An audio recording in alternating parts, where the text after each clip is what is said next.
Hello students, आज का हमारा टॉपिक है वर्क। आपकी जो यूनिट फर्स्ट जो है 3 पार्ट्स में डिवाइड है। एक हमारा फर्स्ट पार्ट था फ्रेम ऑफ रेफरेंस,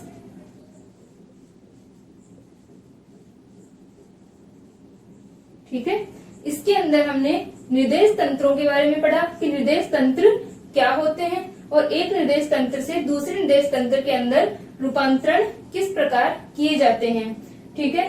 सेकंड हमारे पास में था, सेकंड जो पार्ट था वो था कोरियोलिस फोर्स के ऊपर, या हम कह सकते हैं स्यूडो फोर्सेस के ऊपर।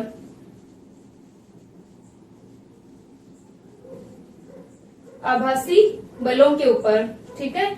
और जो थर्ड पार्ट था वो अब अपने पास में ये 2 पार्ट हमने पढ़े। फर्स्ट हमारा फ्रेम ऑफ रेफरेंस और सेकंड जो है वो स्यूडो फोर्सेज, आभासी बल, और जो थर्ड पार्ट है वो है कंजर्वेटिव फोर्सेज।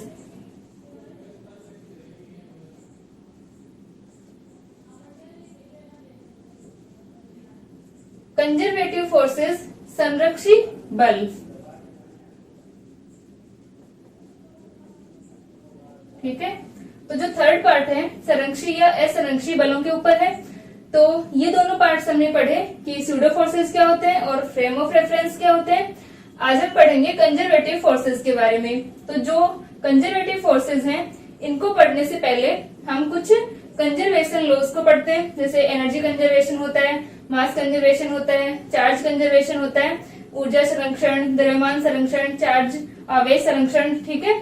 तो इन सबको कंजर्वेटिव फोर्सेस को पढ़ने से पहले हम कुछ डेफिनेशंस को पढ़ते हैं कि कार्य क्या होता है, हमारी शक्ति जो है पावर होती है वो क्या होती है, स्थितिज ऊर्जा क्या होती है, ठीक है। उसके बाद में हम कंजर्वेटिव फोर्सेस को पढ़ेंगे कि संरक्षी बल जो होते हैं वो क्या होते हैं और कौन कौन से बल जो होते हैं वो संरक्षी कंजर्वेटिव फोर्सेस होते हैं।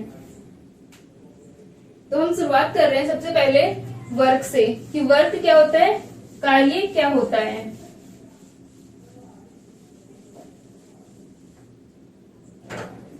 इस चैप्टर के अंदर वर्क डन, स्थितिज ऊर्जा या पोटेंशियल एनर्जी, ठीक है, और जो काइनेटिक एनर्जी है, ठीक है, कार्य ऊर्जा प्रमेय जो है, तो इन सब के बारे में है जो कि आप पहले 11th में पढ़ चुके हैं। तो काफी इजीली आपको समझ आ जाएगा।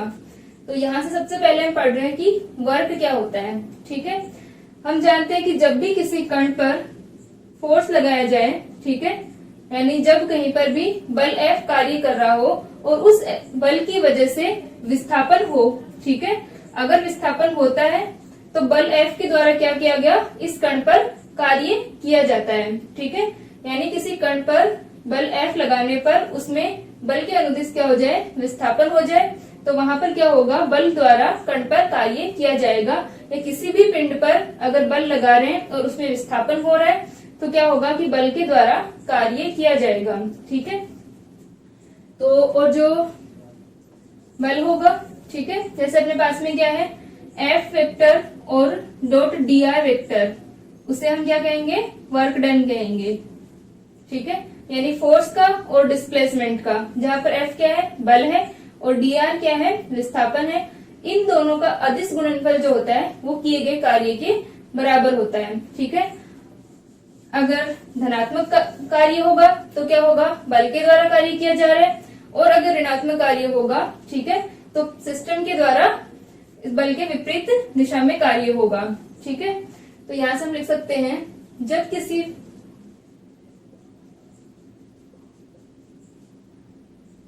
कण पर बल लगाने पर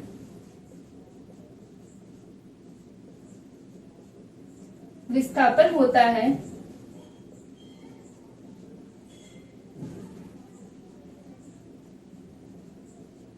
यहाँ पर हम किसी पिंड पर भी ले सकते हैं, बल लगाने पर विस्थापन होता है, तो बल के द्वारा कण पर कार्य किया जाता है,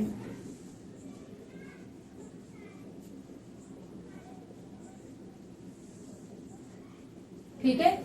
जैसे कि हम देखते हैं कि यदि कोई बॉक्स रखा हुआ है, ठीक है, इसके ऊपर हमने फोर्स लगाया और हम इसे डिस्प्लेस कर रहे हैं, तो क्या होगा, वहां पर कार्य किया जाएगा। तो जब भी फोर्स लगाने पर, बल लगाने से अगर विस्थापन उत्पन्न हो रहा है तो क्या होगा, वहां पर कार्य किया जाएगा बल के द्वारा। ठीक है, बल द्वारा किया गया कार्य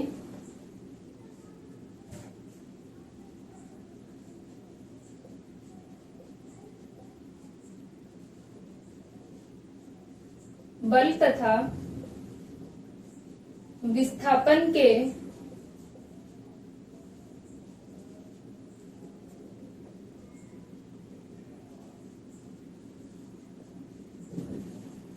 अदिश गुणनफल के बराबर होता है।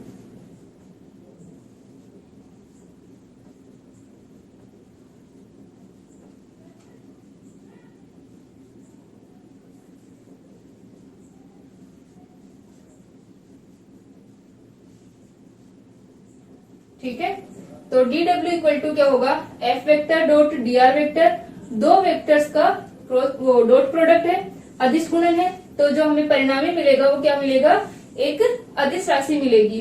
ठीक है, तो यहां से हम इसे क्या लिख सकते हैं, F dr cos थीटा। ठीक है, ये हमारा क्या होगा, वर्क डन होगा। तो यहां से हम देख सकते हैं कि वर्क डन कब होगा, जब डिस्प्लेसमेंट होगा। यदि डिस्प्लेसमेंट नहीं हो रहा है, विस्थापन अगर जीरो है, तो किया गया कार्य भी जीरो होगा। जैसे मान लो यदि कोई व्यक्ति किसी स्थान पे खड़ा है, ठीक है, और उसने अपने सर पे या हाथों में कुछ वजन उठाया हुआ है, तो चाहे वो कितना भी वजन लग रहा हो उसे, लेकिन अगर वो डिस्प्लेस नहीं हो रहा है तो वहां पर क्या होगा, उसके द्वारा किया गया जो कार्य है वो शून्य होगा। ठीक है, यानी जब तक बल के द्वारा विस्थापन नहीं हो रहा है तब तक कार्य क्या होगा, शून्य होगा। इसी तरीके से हम देख सकते हैं कि जो हमारी अर्थ है, ठीक है, अर्थ के चारों ओर अगर कोई उपग्रह घूम रहा है तो यहाँ से जो अभिकेंद्रीय बल होगा उसकी दिशा क्या होगी, सेंटर की ओर, और गति जो होगी, घूर्णन जो गति होगी किसी भी उपग्रह की, वो क्या होगी, इसके परपेंडिकुलर होगी। ठीक है, तो यहाँ पर भी क्या हो जाएगा कि इस अभिकेंद्रीय बल द्वारा किया गया कार्य शून्य होगा। ठीक है, क्योंकि यहाँ पर एंगल जो है वो 90 हो जाएगा, तो बल द्वारा किया गया कार्य शून्य हो जाएगा। यानी जब भी फोर्स, बल और विस्थापन अगर परपेंडिकुलर हुए, थीटा इक्वल टू 90 डिग्री हुआ, तो क्या होगा, बल द्वारा किया गया कार्य शून्य होगा। इसी प्रकार से हम गुरुत्वीय बल द्वारा देख सकते हैं कि यदि कोई वस्तु को इस तरह से विस्थापित किया जाए कि वो आगे की ओर चल रही है, तो गुरुत्वीय बल क्या होगा, नीचे की ओर होता है। ठीक है, फोर्स जो होगा नीचे की ओर होगा, तो इस गुरुत्वीय बल द्वारा किया गया कार्य क्या है, शून्य है। ठीक है, तो ऐसी कंडीशंस जब अपने पास में कि विस्थापन और बल के मध्य एंगल जो है वो अगर 90 डिग्री का हमें मिल रहा है, तो कण द्वारा जो बल द्वारा किया गया कार्य होगा वो क्या होगा, शून्य होगा। ठीक है,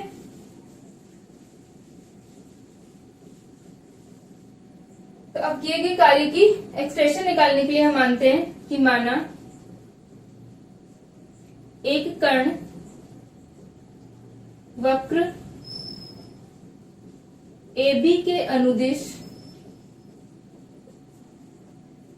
बल F के प्रभाव में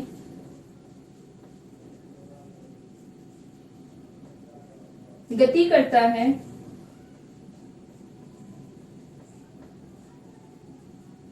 तथा बल द्वारा विस्थापन dr है, तो यहां से हम ले सकते हैं कि जो फोर्स लग रहा है F, उसके प्रभाव में कोई कण गति कर रहा है, और उसके जो विस्थापन है वो कितना है, dr है, तथा कण का स्थिति सदिश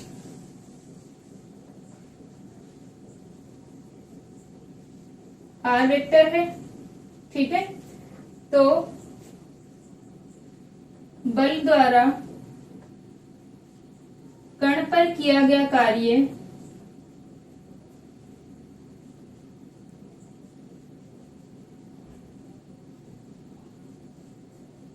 निम्न होगा।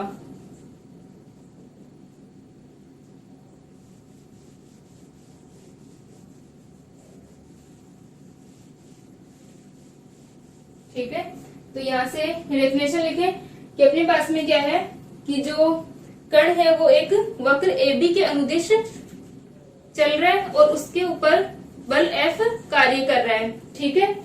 और जो उसका विस्थापन है वो कितना है, dr है, ठीक है। और किस तरह से है, इस तरीके से है, ये हमारे पास में वक्र है, ये इसका A पॉइंट हो गया और ये B पॉइंट हो गया, और इसके ऊपर, ठीक है, ये अपने पास में A और ये B पॉइंट है, और कण जो है P, उसका जो स्थिति सदिश है वो कितना है, r वेक्टर है, और उसके अंदर dr विस्थापन हो रहा है फोर्स के कारण।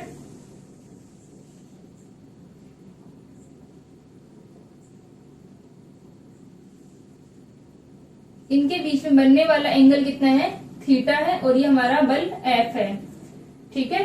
तो बल F के कारण dr विस्थापन हो रहा है, और ये किसी टाइम, ठीक है, ये क्या हो गया, इसकी पोजीशन है पार्टिकल की। तो क्या हो जाएगा कि कण का स्थिति सदिश r है, तो बल द्वारा कण पर किया गया कार्य निम्न होगा, dw equal to F vector dot dr vector, या F cos theta F dr cos theta, ठीक है, जहां पर F और dr क्या है, मैग्नीट्यूड है, और जहां थीटा बल F तथा डिस्प्लेसमेंट dr के मध्य कोण है, ठीक है। तो यहां से हम देख सकते हैं कि dw इक्वल टू क्या हो जाएगा, F dr कोस थीटा होगा, ठीक है, dw equal to F vector dot dr vector. तो यहाँ से अपने पास में क्या आ गया कि जो कण था वो AB के अनुदिश गति कर रहा था, और उसके ऊपर जो बल लग रहा था वो कितना था, F बल लग रहा था, और उसमें विस्थापन dr हो रहा था। तो हमारा जो कार्य है वो इतना हो जाएगा, ठीक है।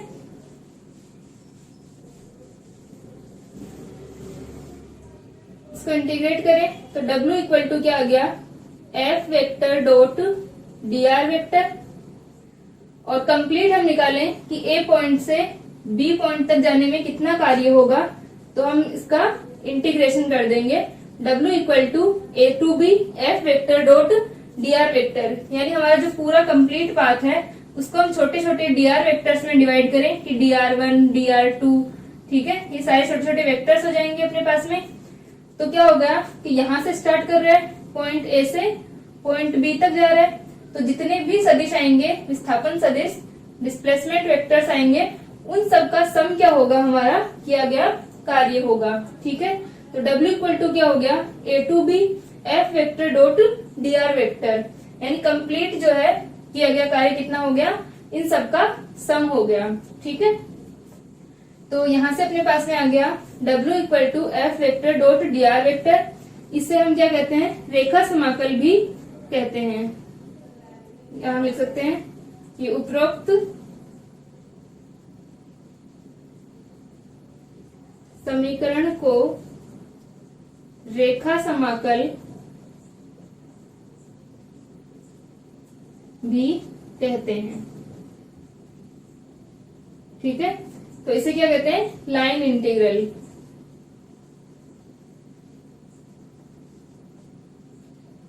लाइन इंटीग्रल क्या है कि किसी भी लाइन के अलोंग अपने पास में क्या होगा कि A टू B जो पार्टिकल है वो मोशन कर रहा है, और उसके ऊपर फोर्स F लग रहा है, और dr विस्थापन हो रहा है, डिस्प्लेसमेंट हो रहा है। तो जो वर्क डन होगा वो कितना हो जाएगा, W equal to F vector dot dr vector, ठीक है। और इसे हम क्या कहते हैं, लाइन इंटीग्रल कहते हैं। अब अपने पास में, ठीक है, वर्क समझ में आ गया कि कार्य क्या होता है। तो अगर अपने पास में क्या हो, फोर्स जो हो वो कांस्टेंट हो, एक नियत फोर्स हो, और जो dr हो यानी विस्थापन हो वो क्या हो, एक रेखा के अनुदिश हो, ठीक है, लाइन के अलोंग हो, तो क्या हो जाएगा, हम लिख सकते हैं R1 से R2। तो यहाँ पर अपने पास में आ जाएगा, यहां तक लिख लें इसे,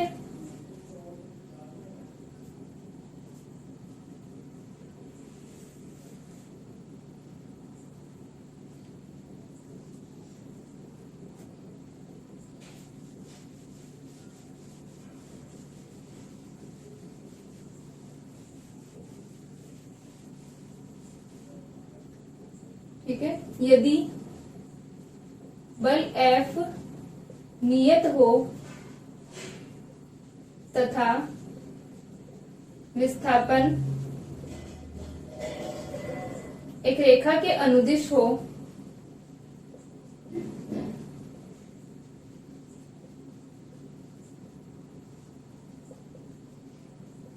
तो W इक्वल टू R1 से R2 F vector dot dr vector.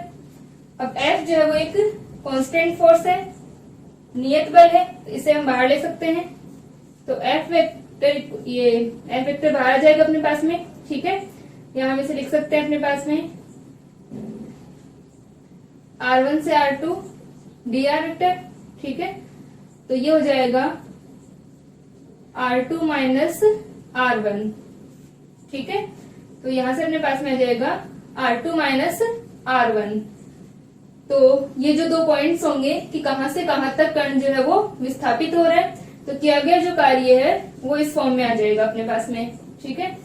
तो यहां से हम देख सकते हैं कि जो F वेक्टर और dr वेक्टर है, इन दोनों का डॉट प्रोडक्ट जो है वो अपना क्या होगा, वर्क डन होगा। तो यहां से अगर हम देखें, अगर हम ग्राफ बनाएं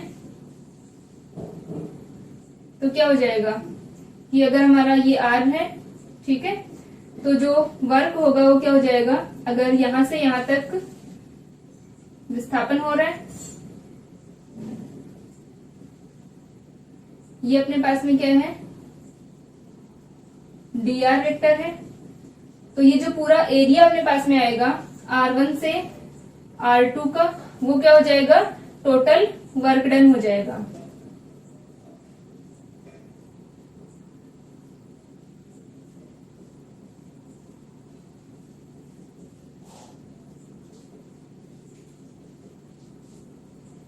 ठीक है।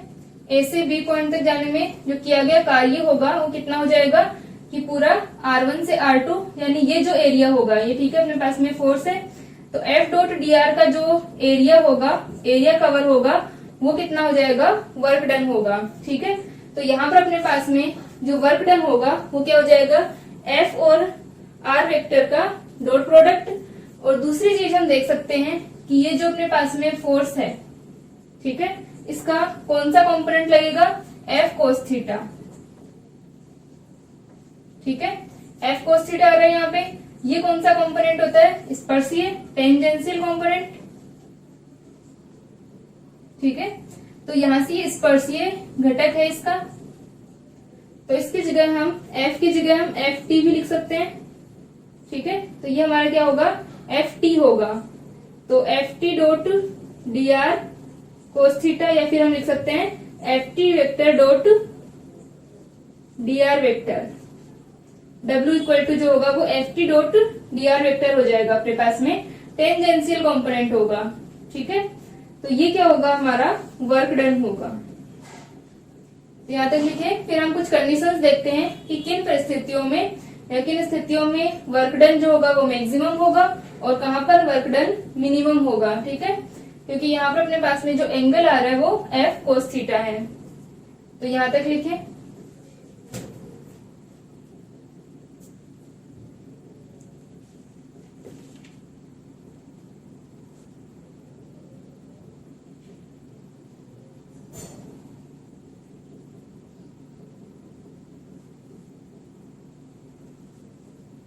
ठीक है, यहाँ तक लिख लें इसे।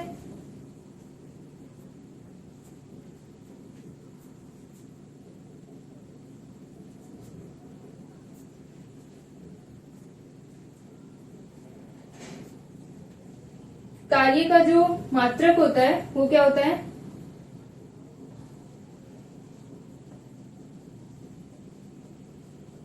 MKS पद्धति में जूल होता है, ठीक है।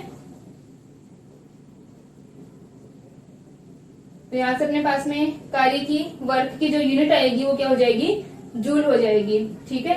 तो यहां तक हमने पढ़ा कि वर्क क्या होता है, यानी अगर हम किसी भी ऑब्जेक्ट के ऊपर फोर्स को अप्लाई करते हैं तो उस ऑब्जेक्ट में जो डिस्प्लेसमेंट होगा ऑब्जेक्ट की पोजीशन में, तो उस डिस्प्लेसमेंट और उस फोर्स का जो डॉट प्रोडक्ट होगा वो क्या कहलाएगा, हमारा वर्क डन होगा।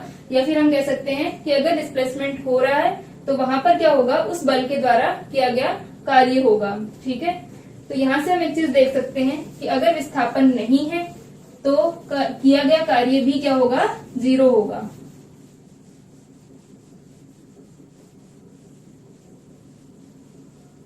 तो हमारी फर्स्ट कंडीशन हो गई।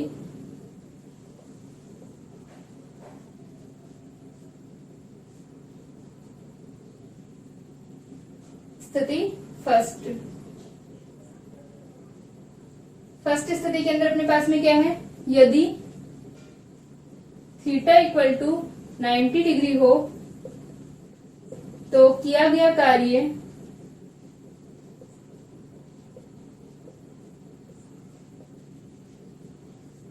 शून्य होगा। ठीक है, थीटा इक्वल टू 90 डिग्री का मतलब है फोर्स और डिस्प्लेसमेंट के बीच में एंगल जो है वो 90 डिग्री हो।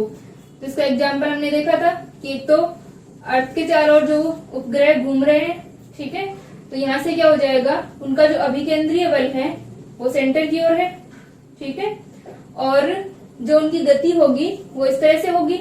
तो यहाँ पर क्या हो जाएगा, जो डिस्प्लेसमेंट हो रहा है वो परपेंडिकुलर है, तो जो इस अभिकेंद्रीय बल के द्वारा किया गया कार्य क्या होगा, शून्य होगा।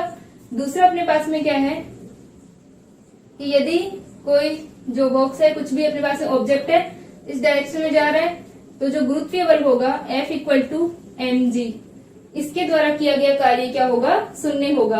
या फिर हम कहीं पर भी देख सकते हैं कि अगर गति इस डायरेक्शन में हो रही है, ठीक है, डिस्प्लेसमेंट इस डायरेक्शन में हो रहा है और फोर्स नीचे की साइड या ऊपर की साइड लग रहा है, तो क्या हो जाएगा, जो कार्य होगा, किया गया कार्य वो शून्य हो जाएगा। ठीक है, तो इस कंडीशन में किया गया कार्य हमारा क्या होगा, 0 होगा। dw इक्वल टू 0 दोनों कंडीशंस में। ठीक है, तो क्या होना चाहिए कि जो फोर्स है वो परपेंडिकुलर नहीं होना चाहिए। दूसरा अपन देख सकते हैं कि यदि थीटा इक्वल टू 0 हुआ, यानी F dot dr cos theta, तो क्या हो जाएगा, F dr cos 0 का मान 1 हो जाएगा। तो इस कंडीशन के अंदर जब हमारा थीटा इक्वल टू 0 है तो वो कंडीशन क्या होगी, वर्क डन की मैक्सिमम कंडीशन होगी, यानी इस अवस्था में अधिकतम कार्य किया जाएगा। ठीक है, कि अगर हम मान लो हम किसी वस्तु को खिसका रहे हैं तो हम देख सकते हैं कि यदि हमें इस डायरेक्शन में उसे खिसकाना है तो हम इधर से फोर्स लगाते हैं, ताकि क्या हो कि जो बल और विस्थापन हो उन दोनों के बीच का एंगल जो है वो क्या हो जाए, 0 हो जाए। तो यहाँ से अपने पास में क्या आ जाएगा, मैक्सिमम वर्क डन होगा। ठीक है, F डॉट dr और थीटा जो है वो 0 हो जाएगा।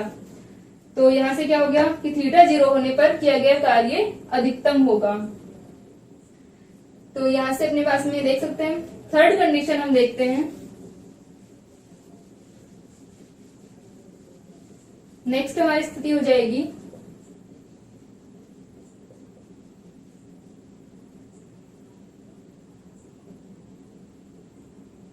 यहां से क्या होगा कि यदि r इक्वल टू 0 हो, यानी डिस्प्लेसमेंट नहीं हो, तो जैसे कि हमने शुरुआत में पढ़ा था कि यदि डिस्प्लेसमेंट नहीं होगा तब भी वर्क डन क्या रहेगा, 0 रहेगा। ठीक है, यदि हम किसी एक जगह पर खड़े हैं, चाहे हमने कितना भी वजन उठा रखा है, अगर हम विस्थापित नहीं हो रहे हैं, डिस्प्लेसमेंट नहीं हो रहा है, तो किया गया कार्य क्या हो गया, 0 हो गया। या फिर हम एक कंडीशन हो कि यहां से हमने चलना शुरू किया, ठीक है, और वापस हम यहीं पर आ गए, तो डिस्प्लेसमेंट क्या हो गया, 0 हो गया। क्योंकि अगर मान लो हम इस डायरेक्शन में जा रहे हैं, फिर अपन वापस वहीं आ जाएंगे, तो जो टोटल अपना डिस्प्लेसमेंट है वो क्या हो गया, 0 हो गया। हमने दूरी तय की लेकिन डिस्प्लेसमेंट क्या हुआ, 0 रहा। तो अगर डिस्प्लेसमेंट 0 रहा तो क्या हो जाएगा, किया गया कार्य भी 0 हो जाएगा। यानी कार्य होने के लिए जरूरी है कि डिस्प्लेसमेंट हो, विस्थापन हो। ठीक है, यदि r इक्वल टू 0 हो अर्थात विस्थापन नहीं हो,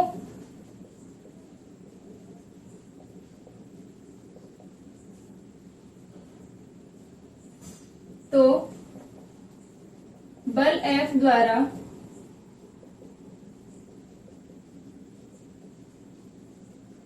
किया गया कार्य शून्य होगा।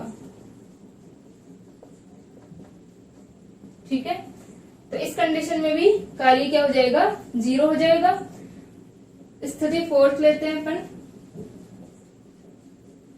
इसके अंदर क्या होगा कि यदि किसी कण पर एक से अधिक बल कार्य कर रहे हैं तो जो परिणामी बल होगा या परिणामी कार्य होगा वो उन सभी बलों द्वारा किए गए कार्य के योग के बराबर होगा। ठीक है, तो यहां से क्या हो जाएगा, यदि किसी कण पर एक से अधिक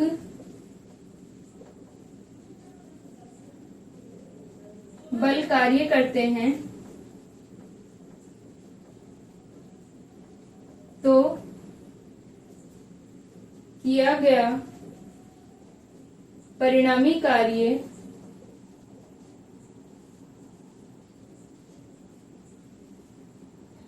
उन सभी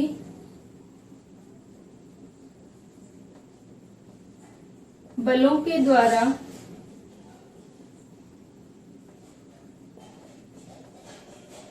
किए गए कार्य के योग के बराबर होगा।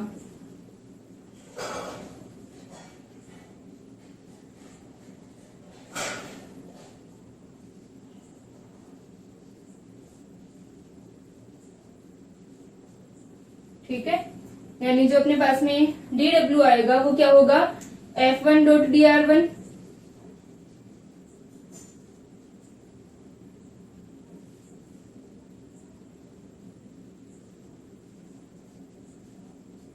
प्लस का F2 vector dot dr2 plus का F3 dot dr3 so on. ठीक है, तो इस तरह से होगा। यदि एक से अधिक बल कार्य कर रहे हैं तो उन सबके द्वारा किए गए कार्य के योग के बराबर होगा। ठीक है, और अपने पास में क्या हो कि जो कण द्वारा विस्थापन हो रहा है यानी एक ही जगह या एक ही डायरेक्शन में विस्थापन हो रहा है तो हम क्या ले सकते हैं, इन सबको dr ले सकते हैं। तो वहां पर अपने पास में w का मान क्या हो जाएगा, इंटीग्रेशन, ये सारे अपने dr हो जाएंगे। ठीक है, तो यहां से हम लिख सकते हैं कि w equal to integration F1 plus F2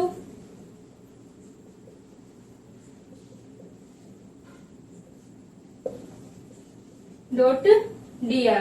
तो यहां से अपने पास में क्या कंडीशन आ जाएगी कि W equal to F1 plus F2 plus F3 यानी उन सभी बलों का योग होगा और इनका वेक्टर सम हो रहा है। तो यानी डायरेक्शन क्या होगी फोर्स की वो हम ऐड करेंगे। यानी मान लो कि कोई वस्तु है, ठीक है, उस पर एक इस डायरेक्शन में फोर्स लग रहा है और दूसरा फोर्स इस डायरेक्शन में लग रहा है, तो ये कौन सा फोर्स अधिकतम होगा उसी दिशा में विस्थापित होगा। यानी हम इन वेक्टर्स का वेक्टर सम लेंगे, दोनों की डायरेक्शन को इंक्लूड करेंगे। ठीक है, तो दोनों की डायरेक्शन को हम लेके चलेंगे, जिधर भी फोर्स अधिकतम है यानी फोर्स ज्यादा होगा उसी डायरेक्शन में क्या होगा, ये बॉक्स विस्थापित होगा। तो इन सभी बलों का क्या होगा, सम होगा, इनका वेक्टर सम होगा। ठीक है, और डॉट dr हम लिख सकते हैं, यहां तक लिख लें इसे।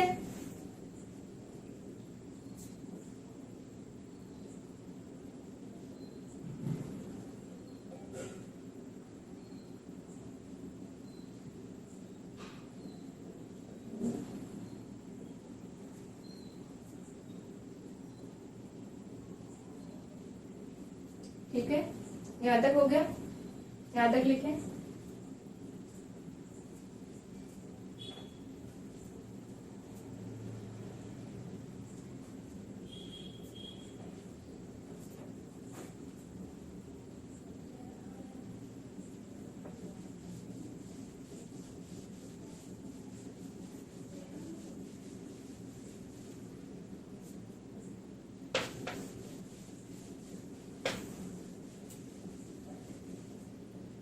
तो नेक्स्ट अपने पास में है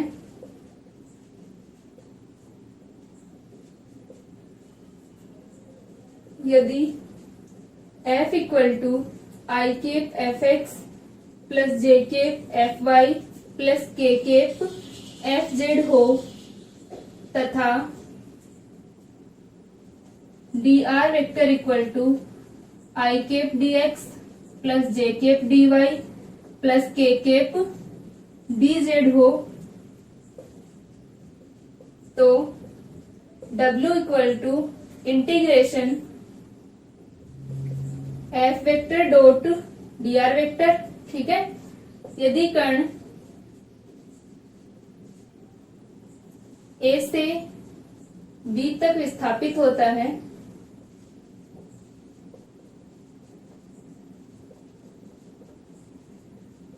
तो W इक्वल टू क्या हो जाएगा, A टू B, F क्या हो जाएगा, इसके components I cap F x plus J cap F y plus का K केप एफ जेड, ये हो जाएगा अपने पास में I cap d x plus J cap d y plus का K केप डी जेड। ठीक है, तो यहां से अपने पास में क्या हो गया, I केप एफ एक्स, तो I केप क्या होगा, 1 हो जाएगा। तो W इक्वल टू हो गया A से B F x d x plus F y d y plus का एफ जेड डी जेड। तो ये अपने पास में क्या आ जाएगा, वर्क डन आ जाएगा। यानी अगर हमारे पास में फोर्स के कंपोनेंट्स हैं, यानी हम फोर्स को कंपोनेंट्स की फॉर्म में लिख सकते हैं और हमारे पास में जो विस्थापन है वो भी कंपोनेंट्स की फॉर्म में है, तो क्या होगा कि F x d x, F y d y और एफ जेड डी जेड ये तीनों हम अलग अलग निकाल सकते हैं और उनका जो सम होगा वो क्या हो जाएगा, अपने पास में वर्क डन हो जाएगा। ठीक है, तो ये अपने पास में कंडीशन हो सकती है कि अगर अपने पास में कंपोनेंट्स के फॉर्म में हो तो।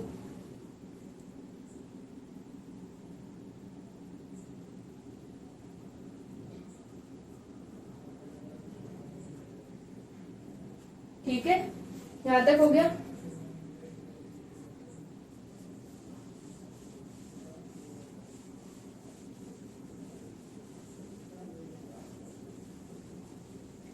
तो अब तक हमने फोर्स इसके वर्क की कंडीशंस पढ़ी कि वर्क क्या होता है, कि किस तरह से हम फोर्स लगाते हैं तो वहां पर क्या होगा, कार्य होगा। तो नेक्स्ट हम देखते हैं, एक सिस्टम लेते हैं कि हमारे पास में कोई स्प्रिंग है इस तरीके से, तो इसको खींचने में या इसे संपीड़ित करने में जो किया गया कार्य होगा, मान लो हम इसे क्या कर रहे हैं, खींच रहे हैं, तो जो किया गया कार्य होगा वो कितना होगा। ठीक है, तो हम लिखें स्प्रिंग को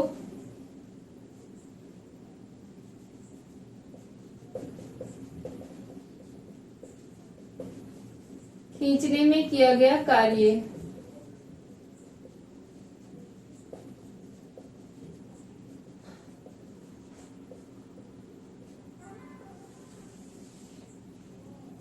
ठीक है, हम जानते हैं कि जब भी हम किसी स्प्रिंग को खींचते हैं तो क्या होगा, वहां पर एक बल कार्य करता है, प्रत्यानयन बल।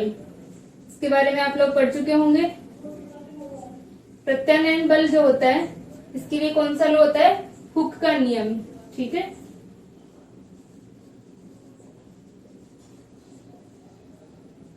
इसके अंदर F इक्वल टू क्या होता है, माइनस का के एक्स होता है। ठीक है, माइनस क्यों आएगा अपने पास में, क्योंकि फोर्स हमेशा अपोजिट होगा विस्थापन के, यानी अगर हम उसे खींच रहे हैं तो वो क्या करेगी, वापस से अपनी पुरानी जो अवस्था थी उसमें आने का प्रयास करेगी। ठीक है, हमारे पास है मान लो कोई भी स्प्रिंग है इस तरीके से, अगर हम इसे खींचना चाहें यानी इसकी पोजीशन को हम यहां तक लाएं तो ये क्या करती है, प्रत्यानयन बल लगेगा यहाँ पर और ये वापस अपनी पुरानी अवस्था में यानी जो प्रारंभिक अवस्था थी इसकी उसमें आने की कोशिश करेगी। और यदि हम इसे संपीड़ित कर रहे हैं, कंप्रेस कर रहे हैं, ठीक है, तब भी क्या होगा, ये वापस अपनी स्थिति में आएगी। तो F इक्वल टू क्या होता है, हमेशा माइनस का के एक्स होता है। ठीक है, तो यहां से स्प्रिंग को खींचने में किया गया कार्य क्या हो जाएगा, W equal to integration F dot d x F vector dot d s vector. ठीक है,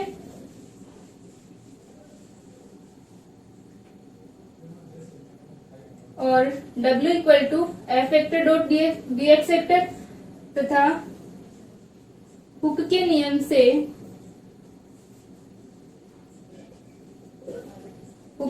से फोर्स क्या होगा, F इक्वल टू माइनस का के एक्स। ठीक है, तो यहां से अपने पास में W इक्वल टू क्या हो जाएगा, माइनस का kx और F vector dot dx vector, तो इसे हम लिख सकते हैं F dx कोस थीटा। और जो dx होगा, यानी अगर हमारे पास में जो स्प्रिंग है उसको अगर हम खींच रहे हैं तो उसका जो विस्थापन होगा वो फोर्स की डायरेक्शन में ही होगा, ठीक है। यानी थीटा इक्वल टू क्या होगा, 0 होगा। तो ये अपने पास में आ जाएगा F dx, ठीक है। तो F dx हो गया और kx dx हो जाएगा, ठीक है। kx क्या है, प्रत्यानयन बल है, यहाँ पर हम लिख सकते हैं प्रत्यानयन बल। तो W इक्वल टू माइनस का kx dx, तो W इक्वल टू क्या हो जाएगा, माइनस का k x स्क्वायर बाय 2, यानी हम उसे 0 से x तक खींच रहे हैं। तो यहां से अपने पास में आ गया माइनस का kx स्क्वायर बाय 2, ठीक है, या हाफ kx स्क्वायर, ठीक है। तो यहाँ पर अपने पास में क्या आ गया, वर्क डन जो आया है वो कितना आ गया, हाफ kx स्क्वायर आ गया। तो यहाँ पर क्या होगा कि जो बल था, प्रत्यास्थ बल जो अपना लग रहा था, उसके विपरीत कार्य हो रहा है। तो यहाँ से हम देख सकते हैं कि स्प्रिंग को खींचने में किया गया कार्य कितना होगा, ठीक है। तो यहाँ तक लिख लें। ये अपने पास में जो हमने लिमिट्स रखी हैं कि कौन से पोजीशन से कहां तक हम उसे खींच रहे हैं, तो वो अपन लिमिट्स रख सकते हैं उसके अंदर,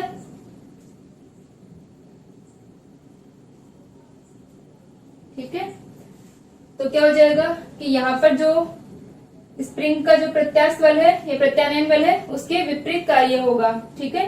क्योंकि ये जो हम खींच रहे हैं या उसे दबा रहे हैं, कंप्रेस कर रहे हैं, उसके विपरीत ये एक बल लगाती है, ठीक है। तो इस बल के विपरीत क्या होगा, कार्य होगा।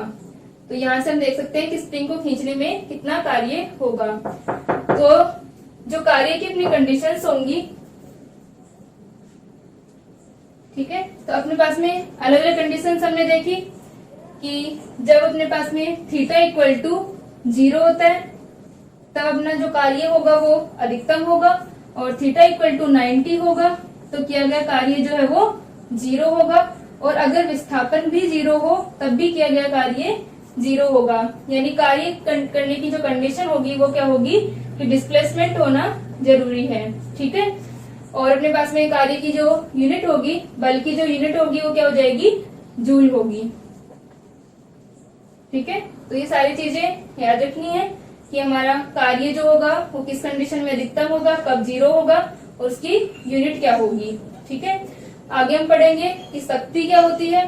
शक्ति क्या होगी, कार्य करने की दर को हम क्या कहते हैं, शक्ति कहते हैं। और नेक्स्ट हम पढ़ेंगे कि कार्य ऊर्जा प्रमेय क्या होती है, ठीक है। वर्क एनर्जी थ्योरम क्या होती है, ठीक है। यहाँ तक